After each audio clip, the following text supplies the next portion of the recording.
And now a story with a huge significance, a story that shows India's place in the new world order.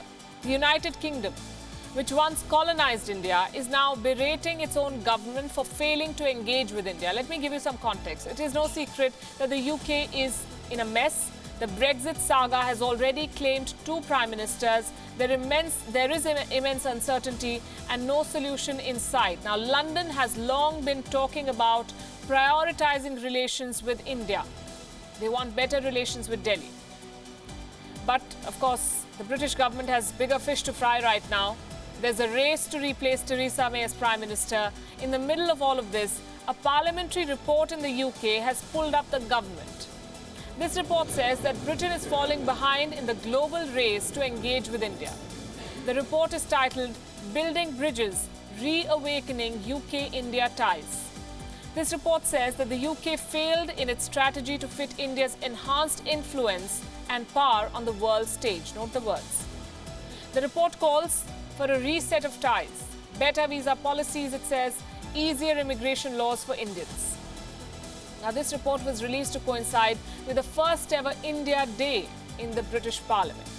This week, from June 24th, that's today, to June 28th, will also be marked as the UK-India Week 2019. Clearly, they're making all the right noises, because India's clout as a rising economic power cannot be ignored anymore. Its huge market makes India the ideal destination for businesses. And that's why Western countries and foreign investors are making a beeline to increase their presence in India. The report speaks about certain key issues. And listen to this. Indians face tougher visa norms than the Chinese. This is all part of the report. And China is a communist dictatorship, while India is a functioning democracy. A statement of facts. The report also says that there is no excuse for such migration policies. The report acknowledges the contribution of Indians to the British economy. So what is the remedy? Here's what it suggests. The Foreign and Commonwealth Office, the FCO, should bring out a broader government migration policy. Such a policy should aim to protect bilateral ties with India and make it easy for Indians to work and study in the UK. Basically, it says, facilitate better engagement with India. Britain has been talking on these lines for many years now. In July last year, the House of Commons launched a year-long inquiry titled Global Britain and India. This inquiry concentrated on exploring India-UK ties in the context of Brexit.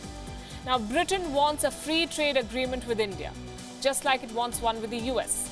The thinking in the power corridors of London is fairly straightforward. 1, the Indian Ocean is a vital area of cooperation with India. And 2, the UK's ties with China should not hurt its engagement with India. The UK wants to tap into India's economic growth.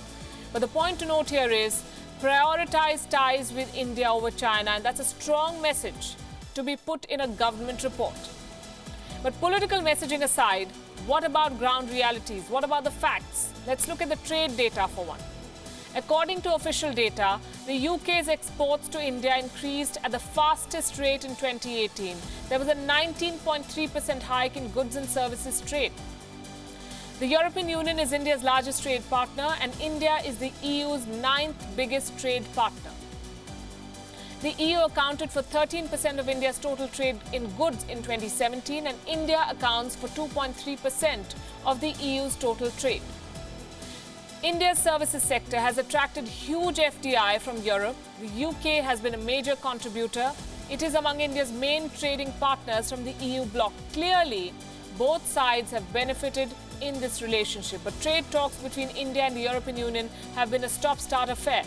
And this is where the UK wants to gain advantage. It wants stronger ties with India to offset losses from Brexit.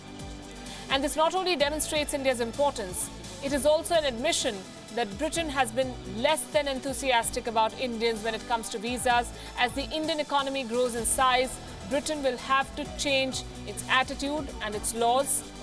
And they've said as much in black and white.